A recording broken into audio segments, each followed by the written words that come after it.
इस समय हम सब इस सजीव प्रसारण को जो आप तक पहुंचा रहे हैं, रोमांचित हैं, भाव विभोर हैं। मैं महसूस कर सकता हूं हमारे साथी अनिल जी की भावनाएं, और वैसा ही कुछ रोमांच है। इस अद्भुत दृश्य को देखिए, जो प्रभावली यानी कि जो चारों तरफ बना हुआ, उसमें दशावतार अंकित हैं, और दशावतारों की उन कथानक में आप देखेंगे दाहिनी तरफ भगवान के, हमारे रामलला के एक प्रणव अंकित है। प्रणव यानी कि ओम। ब्रह्मा जी ने जब प्राकट्य हुआ उनका, तो विग्रह के ठीक सर के बगल दाहिनी तरफ वो अंकित है, ये सुंदर सुशोभित अपनी उस धोती में। और ये वो विग्रह हैं जो अपनी कृपा, अपनी करुणा, अपना आनंद सीधे सीधे भर देते हैं। ये जो प्रभावलियाँ देख रहे हैं आप, उसके चारों तरफ दशावतार के कथानक बने हुए हैं, और भगवान रामलला जो खड़े हैं वो एक कमल का दल है, उन कमल के ऊपर खड़े हुए ये विग्रह हैं, बाल रूप में हैं। 5 वर्ष की आयु के बालक के रूप में उन्हें दर्शाया गया है। कई बार ये सशुंडी जी को हम सब जानते हैं, ये स्वर्ण का जड़ित वो मंडप है, वो स्थल है जिस पर विराजमान हैं हमारे रामलला।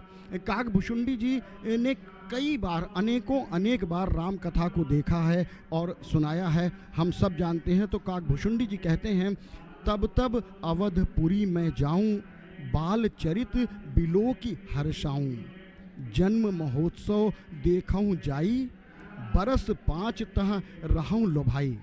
तात्पर्य, तब तब मैं अयोध्यापुरी जाता हूँ और प्रभु की बाल लीला देखकर हर्षित होता हूँ। वहाँ जाकर जब मैं जन्म महोत्सव देखता हूँ तो इसके लोभ में 5 वर्ष तक वहाँ रहता हूँ। ये जो तेज है, ये जो करुणा है, ये जो वात्सल्य है, ये जो सौम्यता है प्रभु के चेहरे की, और ये देखिए वो जिन दशावतारों की प्रभावली की मैं बात कर रहा था, वो प्रभावली आपको दिखेगी। परमात्मा के ठीक चारों तरफ दशावतार हैं। बाईं तरफ से शुरू होता है, मीन है, फिर कक्षप है, वराह हैं, वामन हैं, और अनंतर करते हुए ये ऊपर जैसा कि मैंने कहा प्रणव यानी कि ओम हैं, स्वास्तिक हैं, शंख चक्र गदा धारण किए हैं, और उसी प्रभावली के अंत में एक अवतार प्रभु का जो कल्कि का होना है वो भी चिन्हित है, लेकिन मध्य में विराजमान हैं रामलला, जो इस बात को प्रतिष्ठित करते हैं कि मैं विभिन्न लोक में, विभिन्न कालखंडों में मैं ही अवतरित होता हूँ, अवतार लेता हूँ, लेकिन इन सब में त्रेता में जो मैंने अवतार लिया वो श्रेष्ठतम रूप में, बाल रूप में आप सबके समक्ष यहाँ उपस्थित हूँ। सुंदर पुष्पों की ये सजावट की गई है, विदेशों से भी आए गए पुष्प इसमें हैं। पूरा परिसर एक सुंदर सुगंध से आच्छादित है, लेकिन भक्ति, उल्लास, आस्था और प्रसन्नता के में मिलकर ये जो सुगंध है वो एक ऐसा आनंदमय वातावरण बना रही है जिसे बार बार हम असमर्थ हो जाते हैं आप तक पहुंचाने के लिए। सिर्फ ये कहकर हम अपने कर्तव्य को पूर्ण करते हैं कि ये गूंगे का गुण है, जितना आप अनुभव कर सकते हैं उतना ही आनंद आपको आएगा। ऐसा क्यों है? ऐसा इसलिए है कि प्रभु श्री राम का अवतरण किसी एक कारण से नहीं है, कोई एक निमित्त नहीं है, कोई एक उद्देश्य नहीं है। गोस्वामी जी कहते हैं इस बारे में कि राम जन्म के हेतु अनेका और परम विचित्र एकते एका। अरे भाई, एक से एक बड़े कारण पुराणों में वर्णित हैं, ये वेदों में बखान किया गया है इन सारी घटनाओं का। और प्रभु श्री राम के विषय में कुछ भी कहना सुनना, हालांकि गोस्वामी जी जब रामचरितमानस लिखते हैं तो जो उसका आरंभिक श्लोक है, वर्णानाम अर्थ संगानाम रसानाम छंदसामपि मंगलानाम च कर्तारौ वंदे वाणी विनायकौ भवानी शंकरौ वंदे श्रद्धा विश्वास रूपिणौ याभ्याम बिना न पश्यन्ते श्रद्धा स्वांतस्थमीश्वरम्।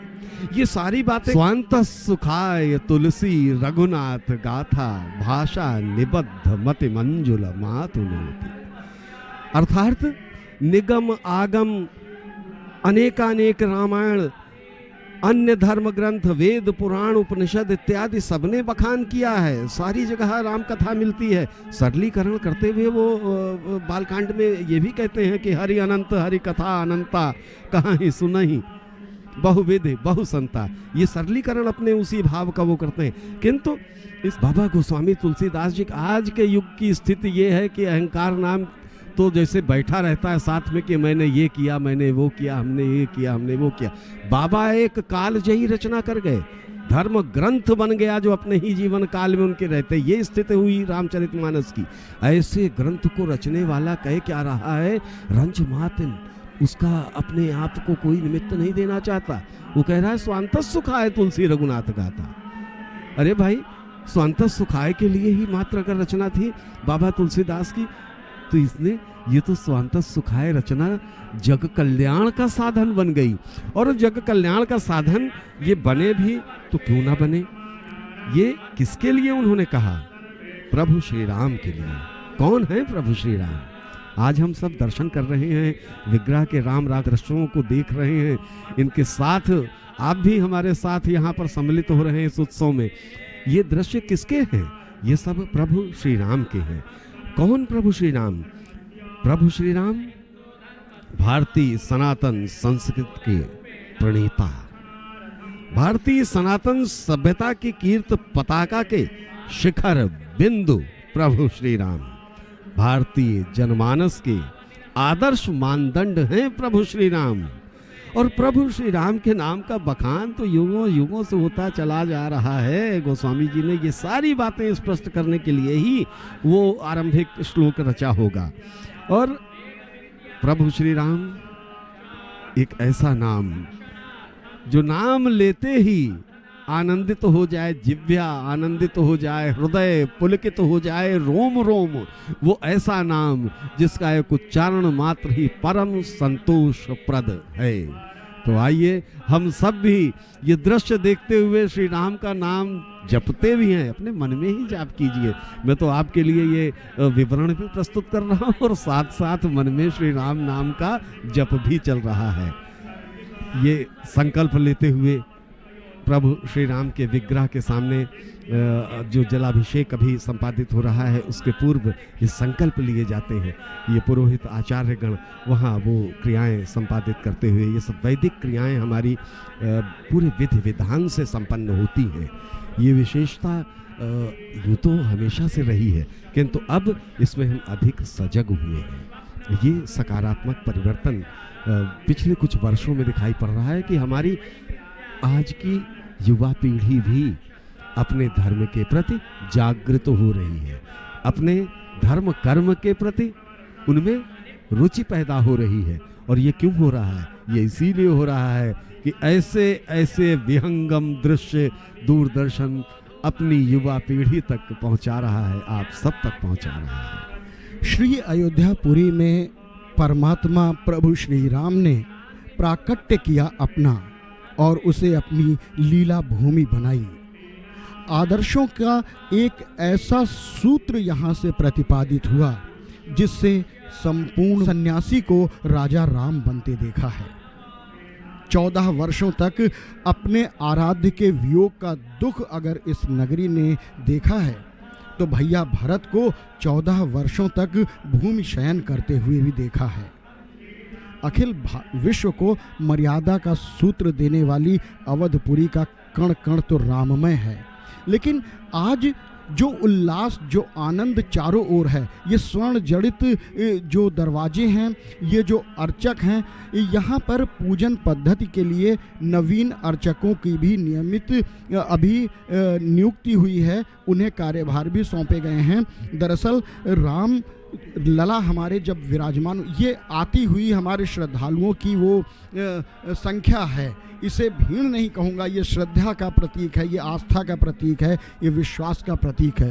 रामलला विराजमान के अर्चकों की नियुक्ति के बाद, क्योंकि अब जो बालक राम हैं जो विराजमान हुए हैं, उनके साथ बड़ी ही कोमलता और सुकुमारता के साथ उन्हें रख रखाव किया जाता है, क्योंकि अभी वो 5 साल के बालक हैं और राजकुमार हैं, तो उनकी सेवा भी राजकुमार की तरह ही की जाती है। हाथों में पुष्प लिए, आंखें बंद, माथे पर चंदन, और अपने आराध्य के संवाद करते हुए, मौन संवाद करते हुए स्वर, क्योंकि ईश्वर को मंत्रोच्चार से भी पहुंचाई जा सकती है अपनी बात, अपनी आराधना, और मौन रहकर भी, क्योंकि वो सर्वज्ञ हैं, सर्वतृप्त हैं, वो भाव समझते हैं और प्रभु के भाव उनकी आँखों से झलकती है। हमारे रामलला एक राजकुमार बालक की तरह रहते हैं। शयन के पश्चात जब उन्हें जगाया जाता है तो उसकी भी एक विधि है। अचानक से जाकर अर्चक उन्हें जगाते नहीं हैं, बल्कि पहले जाकर धीरे से उनके समक्ष जाते हैं और उसी तरह प्यार से, स्नेह से जगाते हैं जैसे माता कौशल्या जगाती थी। उनकी अनुमति लेते हैं, प्रभु प्रातः काल हो गया है, उन्हें मंजन कराते हैं और फिर उन्हें मुकुट और पगड़ी पहनाई जाती है, क्योंकि हमारे बालक राम तो राजकुमार हैं, वो खुले सिर किसी के सामने नहीं आते। उनका भोग लगेगा, भोग में शामिल होते हैं भगवान की रुचि के और मौसम के अनुरूप, जिसमें फल, रबड़ी, मालपुआ, मक्खन, मिश्री, मलाई इत्यादि होती है। वैसे हमारे रामलला को अर्चकों से हुई बातचीत के आधार पर हमें ये पता चला है कि मालपुआ बेहद पसंद है, तो मालपुए का भोग लगता है। उसके बाद मंगला आरती होती है। मंगला आरती के बाद भगवान को कुछ शुभ चीज़ों के दर्शन कराए जाते हैं, राजकीय पद्धति से स्नान कराया जाता है और दिन और उत्सव के अनुसार उन्हें वस्त्र पहनाए जाते हैं। हर दिन के लिए अलग अलग रंग के वस्त्र तय हैं। उत्सव ये प्रक्रिया संपन्न होकर आराध्य की दर्शनों के लिए सुलभ हो जाते हैं। और आज हमारे आराध्य इस समय आभूषणहीन हैं, वस्त्र विहीन हैं, क्योंकि उनका सुंदर महाभिषेक होना है। पूजन अर्चन आरंभ हो चुका है। सनातन पद्धति से, शास्त्रोक्त तरीके से एक एक करके अर्चक नियमानुसार उन्हें स्नान करके तैयार करा रहे हैं। माननीय मुख्यमंत्री उत्तर प्रदेश योगी आदित्यनाथ जी का आगमन होना है। महाभिषेक के बाद श्रृंगार होगा भगवान का। उसके बाद श्रृंगार के बाद उनकी महाभालुओं का एक प्रवाह जिस तरह से श्री अयोध्यापुरी में सरयू के समानांतर कल से ही आ रहा था, ऐसा लगता था कि इतने सारे श्रद्धालुओं को अयोध्या में कैसे स्थल मिलेगा। लेकिन ये हमारे परमात्मा की प्रिय नगरी अयोध्या, अयोध्यपुरी है।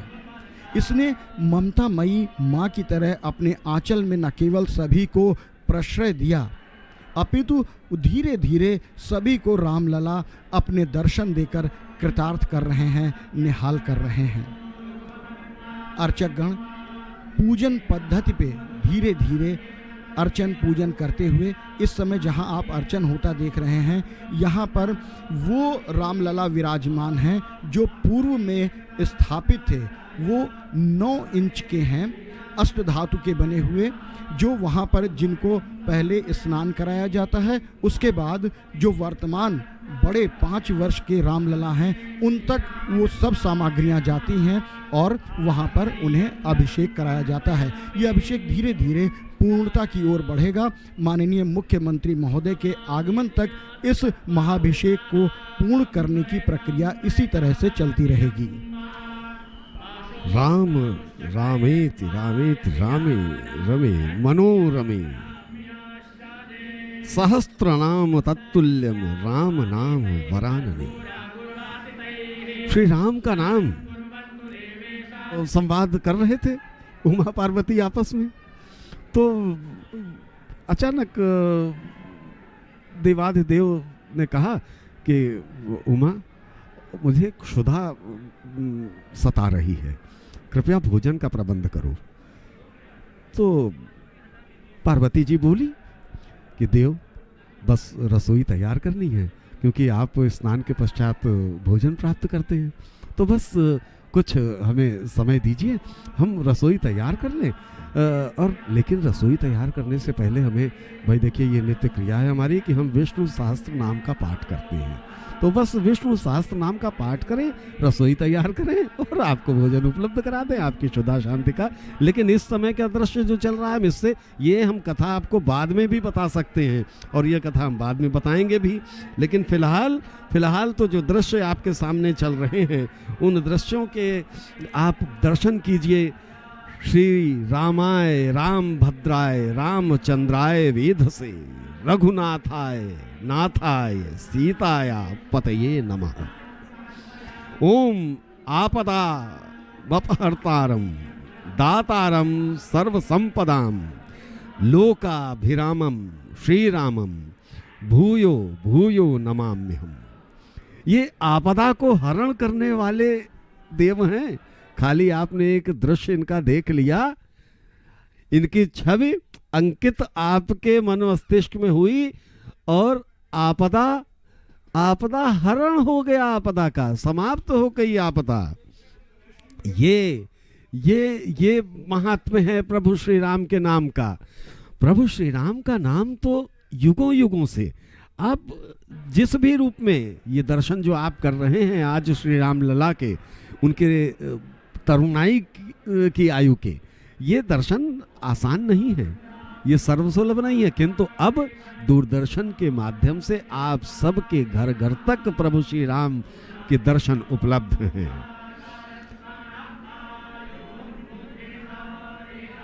इस समय की स्थितियां यहां आप देख रहे हैं, बाहर भक्तों का उल्लास देखते ही बन रहा है। बाहर के भी दृश्य हम आपको दिखाने का प्रयास अभी करेंगे। अभी हम गर्भगृह से ही संबंधित दृश्य आपको देख रहे हैं, किंतु आगे हम आपको निश्चय ही ले वाले कार्यक्रमों की जो श्रृंखला है वो भी आप देखेंगे। और ये सब दृश्य, ये विहंगम दृश्य आप देख रहे हैं प्रभु श्री राम। अब ये दधि स्नान चल रहा है, ये पंच क्रिया का जो स्नान होता है उसमें ये सब जिससे चरणामृत तैयार किया जाता है उसमें दधि स्नान है। जब आती है, कब से कोटि वर्षों से चली आ रही है परंपरा, पता नहीं कितने कथावाचक, पता नहीं कितने संत महंत मुनि महात्मा श्री राम कथा कहते चले आ रहे हैं, किंतु उसका कभी कोई अंत नहीं है। सब अपने अपने भाव और अपनी अपनी अनुभूति के अनुसार उनके नाम का बखान करते हैं। वस्तुतः ये जो विग्रह हम देख रहे हैं इस समय घृत स्नान चल रहा है। ये घृत स्नान के दृश्य आपके टीवी स्क्रीन पर इस समय उपस्थित होंगे। ये किसका, ये सब उपक्रम किसके लिए? ये ऐसी विभूति के लिए, ऐसी विलक्षण विभूति के लिए जिसका जन्म ही संसार को तारने के लिए हुआ। राम अनादि हैं, राम अनंत हैं, राम शाश्वत हैं, राम सत्य हैं, राम ही सनातन हैं। भारतीय सनातन सभ्यता की शीर्षस्थ कीर्ति पताका प्रभु श्री राम शुचिता, सौम्यता, सदाचार और आदर्श के उच्चतम मानदंड के चरम शिखर बिंदु हैं प्रभु श्री राम। और साथ साथ ये विग्रह आप दर्शन कीजिए, अनुभूति ऐसी होती है, उनको आप एकटक निहारिए तो लगेगा जैसे मूर्ति है किंतु भाव बदल रहे हैं। तो ये भाव क्या हैं? ये भाव हमारे मन के हैं, जो हमारे उसके भाव भी, विग्रह के भाव भी हमारे अंदर समाते हैं, तो हम उसी के अनुरूप देखने लगते हैं। ये अब शहद द्वारा स्नान कराया जा रहा है।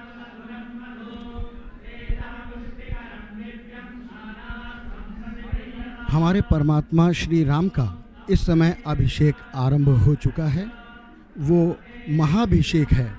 जैसा कि आपने देखा कि दूध, दही, घृत, मधु, सरयू जल और उससे प्रभु का ये महाभिषेक होता हुआ, और महाभिषेक करने के पीछे एक मान्यता, एक श्रद्धा, एक भक्ति, एक आस्था के अपने परमात्मा के ऊपर सब कुछ हम समर्पित कर दें।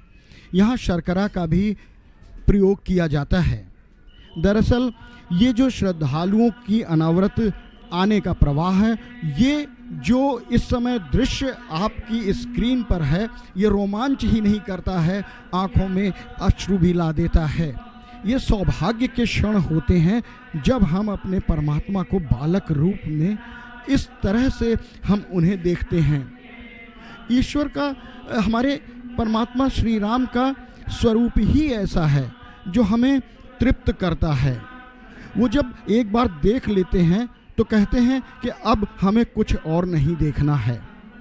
ईश्वरता के प्रतिपादन में उपनिषद जिसे कहते हैं ना भूमा यत्र नाम है, जनकपुर से आए हुए दूतों से महाराजा दशरथ जी चक्रवर्ती जी महाराज पूछते हैं, आपने मेरे पुत्रों को देखा है, कैसे हैं वो?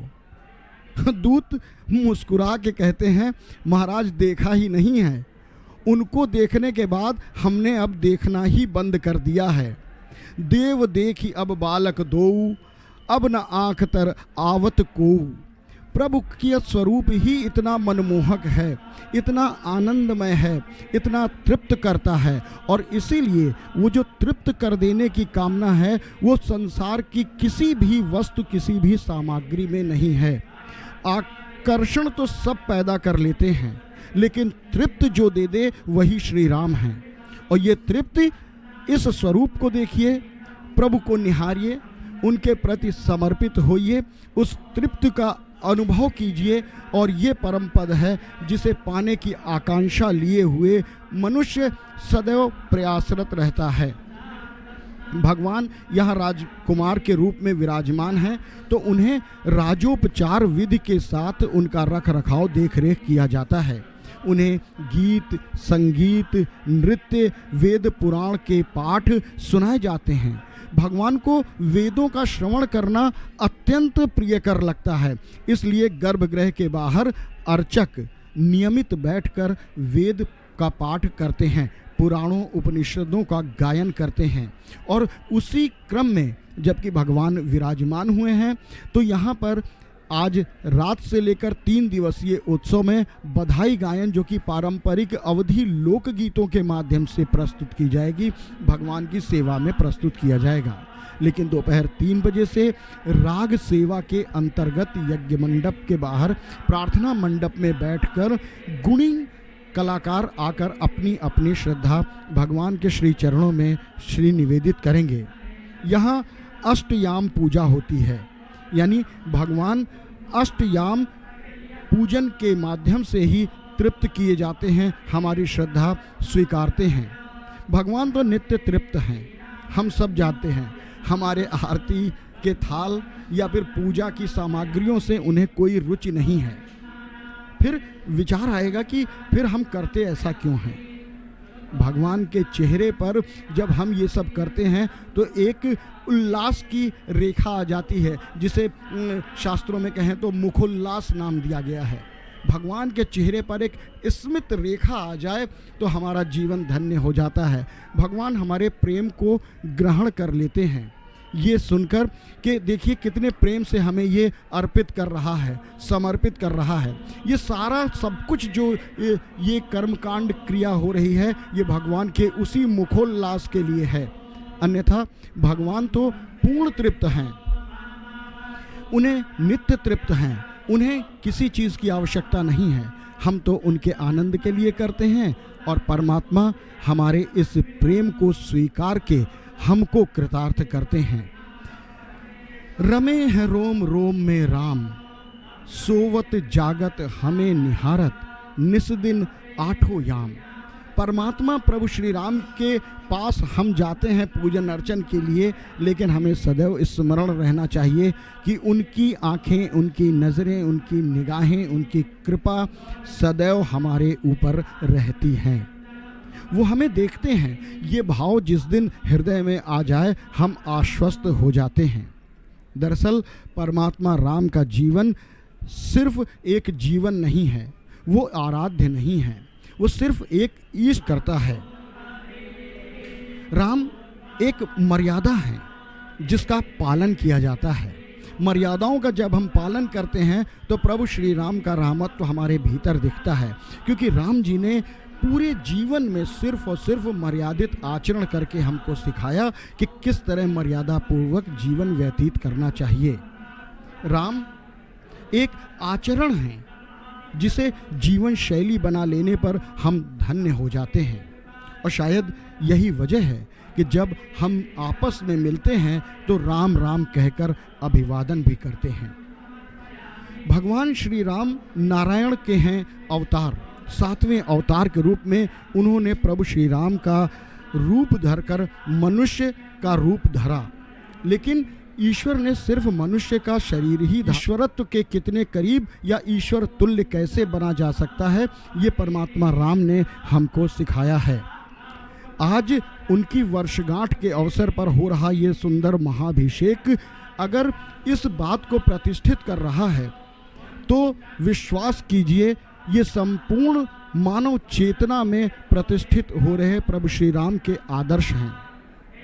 भारत के इतिहास में, वेदों में, शास्त्रों में, स्मृतियों, वर्ण व्यवस्थाओं, संविधानों, कहीं भी देखें उन सब के भीतर श्री राम वो चरित्र हैं जिनके राज्याभिषेक में वानर और भालू भी राज्यसभा में बैठाकर सम्मानित किए जाते हैं।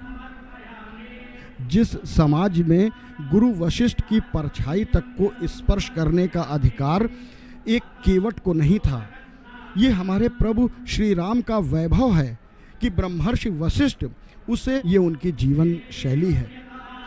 वेदव्यास जी भागवत की कथा में कृष्ण जी का चरित्र लिखते हैं, कृष्ण जी की कथा लिखते हैं, लेकिन जब आती है दशावतारों की चर्चा तो वो प्रभु श्री राम जी के ऊपर 2 अध्याय लिखते हैं और कहते हैं श्री राम का चरित्र ही साधुवाद की कसौटी है।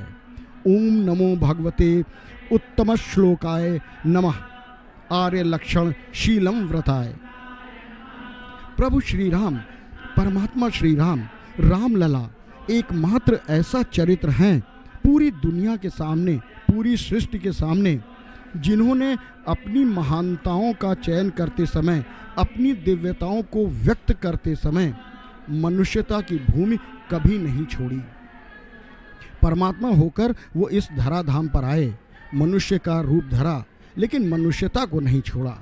इसीलिए वेदव्यास जी कहते भी हैं, जाती है, ये सारे आचरण यदि हम अपने भीतर अंगीकार कर लें, आत्मसात कर लें और सच पूछिए तो इस सनातन परंपरा में परमात्मा श्री राम श्री अयोध्या में जब विराजमान हो रहे हैं तो हम सब की चेतना में ये सारे आदर्श स्वयं प्रतिष्ठित हो रहे हैं। ये एक नए युग की शुरुआत है, आरंभ है। भगवान यहाँ अगर वंदित हो रहे हैं, यहाँ पूजित हो रहे हैं, तो हमें मान लेना ही चाहिए कि हमारी चेतना में भी श्री राम का प्राकट्य हो रहा है, उनकी स्थापना